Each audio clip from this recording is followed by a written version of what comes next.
Assalamualaikum warahmatullahi wabarakatuh. Allahumma sholli ala Sayyidina Muhammad wa ala ali Sayyidina Muhammad.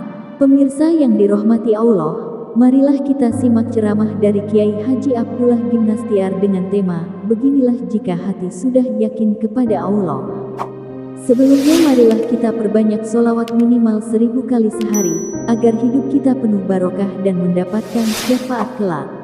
Jangan lupa berikan dukungan kepada channel kami dengan memberikan super thanks seikhlasnya. Marilah kita doakan semoga Agim sekeluarga dan para penonton YouTube ini diberikan kesehatan dan diberikan kebahagiaan dunia dan akhirat. Amin ya robbal alamin. Masalah terbesar dalam hidup kita tidak kenal kepada Allah dengan baik. Akibatnya kita sangat sibuk dengan selain Allah. Padahal kalau kita yakin ada Allah penguasa langit dan bumi, udah selesai itu. Perkara rezeki itu tidak ada lagi yang kita cemaskan. Semalam kita mendengar ceramah Habib Novel. Beliau dengan pertolongan Allah mantap sekali menceritakan tentang yakin. Orang-orang yang yakin itu hidupnya berbeda dengan yang tidak yakin. Mau diberi contoh? Nih. Tebak apa Pak? Nah, begitulah kalau tidak yakin ya. Langep, longo. Kalau yakin,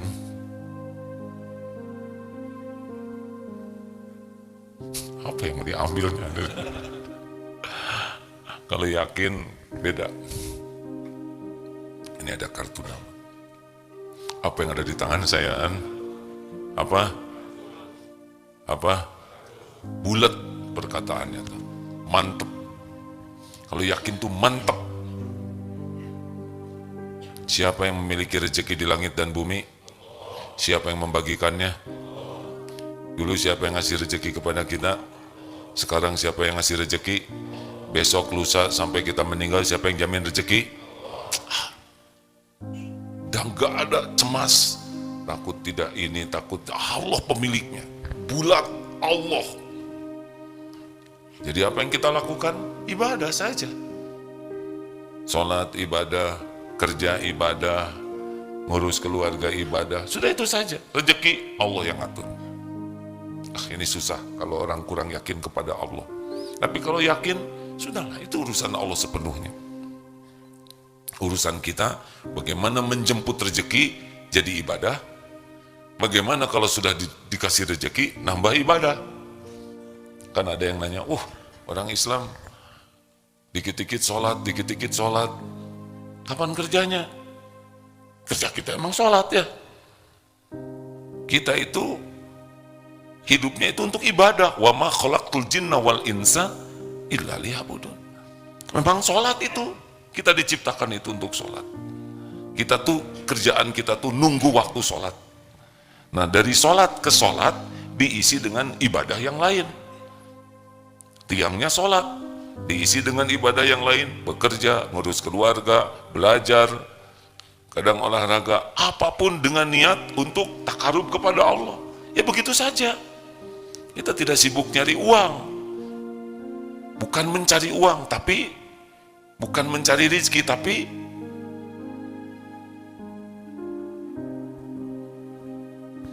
menjemput Kasep. Kita ini bukan mencari rezeki, tapi apa bedanya mencari dengan menjemput? Coba, mencari istri, udah punya belum? Menjemput istri, sudah ada? Pasti ketemu tidak? Sok tahu. Istri di Blok M, dijemput ke Blok S, ketemu tidak? Tidak ketemu karena apa? Karena kurang profesional menjemputnya. Kalau benar-benar ditunjukin, mana yang pusing? Jemput istri pakai Google Map atau nyari sendiri kan? Kalau ditunjuk itu gampang. Makanya rezeki itu milik Allah. Kalau kita patuh kepada Allah, ditunjuki oleh Allah. Di mana rezeki kita ketemu jalan, itu mudah nanti, beneran hadirin. Jadi kalau ada di antara kita masih stres cemas tentang rezeki, sebetulnya bukan kurang rezeki, tapi kurang iman. Kenapa jadi nunduk begini? Ini ilmu rezeki ya. Jangan takut tidak punya rezeki, tapi takut tidak punya keyakinan Allah pemberi rezeki.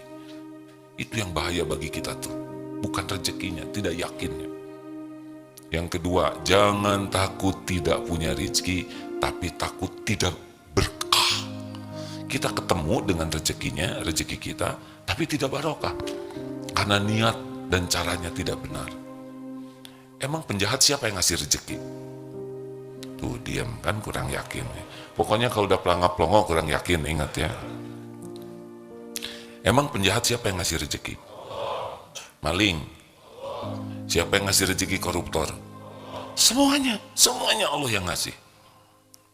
Cuma tidak barokah karena tidak halal. Jadi cara yang baik Allah yang ngasih, cara yang jelek Allah yang ngasih. Bedanya kalau kita caranya baik, namanya berkah. Apa sih berkah? Membawa kebaikan yang banyak dan langgeng. Berkah itu begitu. Jadi bagi tubuh baik, bagi pikiran baik, bagi hati baik, bagi diri baik, bagi keluarga baik, bagi lingkungan baik. Ini rezeki berkah nih ya. Pas saat meninggal juga baik, menjadikan husnul khotimah. Kita dikubur juga ngalir terus pahalanya gara-gara harta yang barokah tuh. Hisabnya juga baik, di akhirat baik, berkah. Tapi kalau rezeki yang tidak berkah, kepikiran jadi kacau, ke hati jadi galau, ke tubuh jadi kacau balau, ya. Ke keluarga jadi ngacau, ya. Ke diri jadi ngaco nanti Pak. Kalau tidak halal tuh ke sini tuh beda Pak. Kepikiran tuh, ke hati, ke tubuh, ke keluarga, ke anak, ke lingkungan. Mati suul khotimah, dikubur, babak belur, dihisap, ngejongkeng, di akhirat direbus. Jangan takut tidak punya rezeki, takut tidak punya yakin. Jangan takut tidak punya rezeki, takut tidak punya barokahnya, berkah ya. Kita bukan mencari rezeki, tapi menjemput rezeki. Yang dicari adalah keberkahannya. 3, jangan takut tidak punya rezeki, takut tidak punya syukur.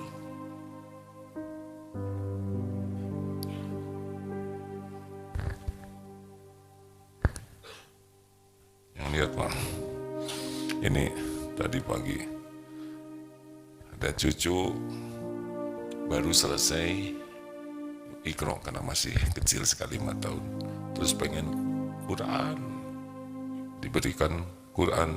Hada min fadli Rabbi yabluwani ashkur am akfur.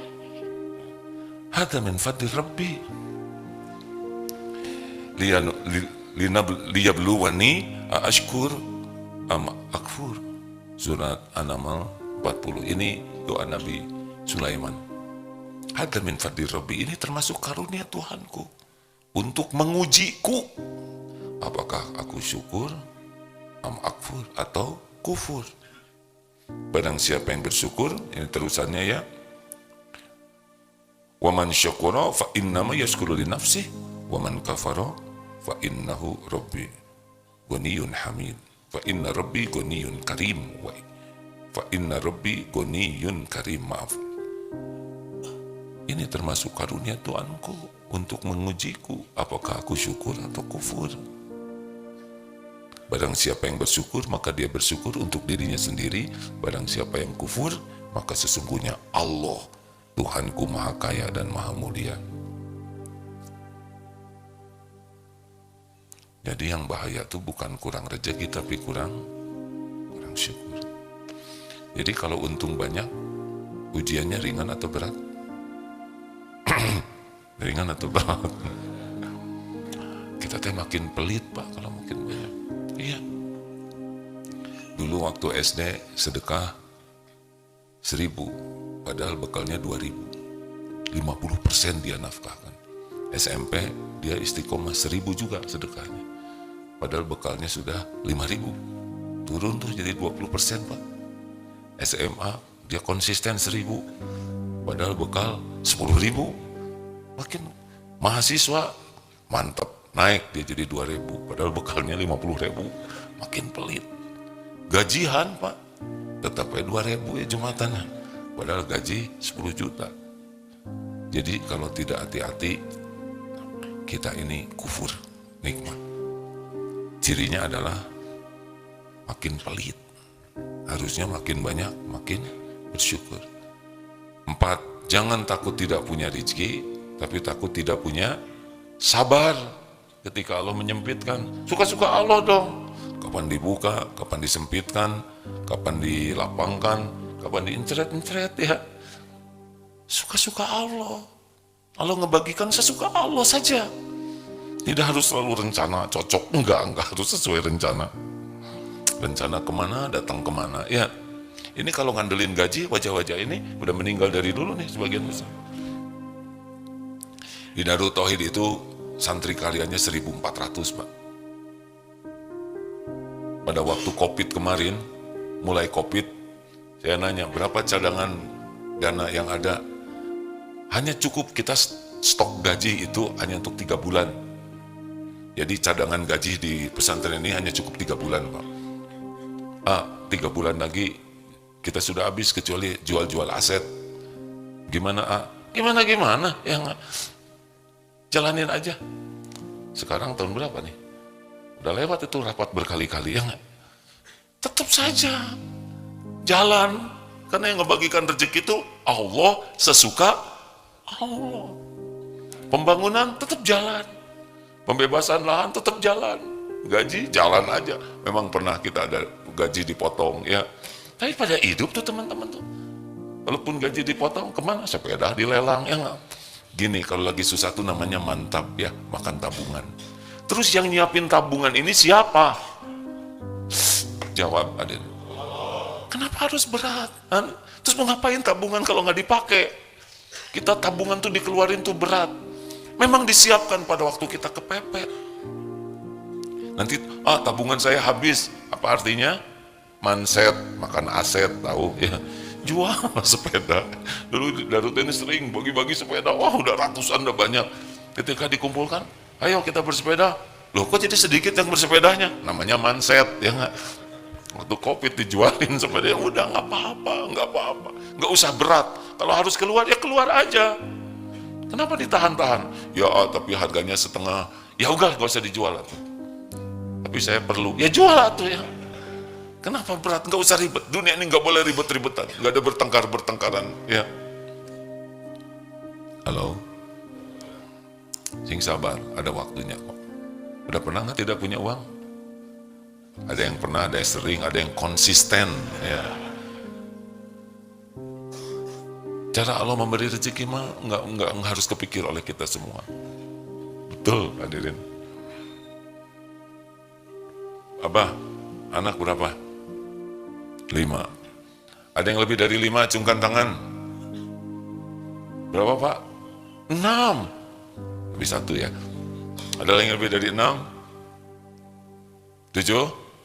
8? 9? 10? 11? Biasa aja ketawanya. 11? Masya Allah tuh Pak. Tapi itu semua ciptaan Allah. Semua milik Allah. Yang ngedesain Allah. Yang mencukupi Allah, ya cukup aja. Maka kalau karyawan berapapun, bukan saya yang ngegaji, dia ketemu rezekinya masing-masing. Jangan takut tidak punya rezeki, takut tidak punya sabar. Jadi kalau disempitkan, tenang aja, diambil yang ridho. Jangan takut tidak punya rezeki, takut tidak punya ridho kalau dia diambil. Kita sering menganggap musibah ketika diambil oleh pemiliknya. Ingat tukang parkir, coba perhatikan, di sana ada tukang parkir. Ganti-ganti mobil, tidak pernah sombong tuh. Jernih. Diambil sampai habis, gak ada penderitaan. Kenapa? Bukan miliknya, hanya titipan. Udahlah, gak usah memiliki. Pokoknya rahasia duniawi ini 2. 1, jangan kagum. Jangan mengagungkan dunia. Yang kedua, jangan lengket. Kalau lengket Pak, seperti amplop, ada perangko, ketika perangko diambil, robek. Betul tidak? Biasa aja, dunia ini sesuka Allah. Dan yang terakhir, jangan dengki dengan rezeki orang lain. Ini duduk begini, gak ketukar-tukar loh Pak. Misalkan di Hajar Aswad berdoa, sebelah sana, minggir-minggir ya, misalkan di Multajam, jangan terdekat ya, karena saya minta jodoh. Gak akan pindah ke dia. Gak bisa. Walaupun berdesak-desak, gak akan ketukar. Anak, beda-beda garisnya, betul? Walau seibu sebapak, lihat waktu lebaran, beda-beda kan? Sekelas, beda-beda. Seangkatan, beda-beda. Relax saja. Kalau lihat rezeki teman, bagaimana? Bagaimana? Hah? Coba gimana supaya nggak dengki, gimana? Nah, berarti belum tahu, makanya bengong. Nggak nyaman. Takut kelihatan bodoh kita ini, terus ngejawab tapi nggak tahu apa yang mau diomongin. Jadi bunyi sendiri tapi pelan dan dia sendiri nggak ngerti. Aja baik. Kalau lihat orang dapat rezeki, doakan. Semoga berkah. Itu obatnya. Karena kita suka nggak rela dan nggak akan pindah ke kita. Ini di Cileunyi toko banyak, toko bukan toko, warung tahu Sumedang berderet itu segitu banyaknya Pak. Suatu saat saya ke sana Pak, nggak niat beli sih, tapi lihat itu jadi pengen beli. Tapi karena banyak, jadi tidak tahu yang mana nih harus dibeli. Caranya begini, persnelengnya dinetralkan kan udah pelan ya. Bismillah ya Allah, terserah rezekinya siapa. Pas di kios yang kosong hadirin. Jadi rezeki sebelahnya, maksudnya begitu.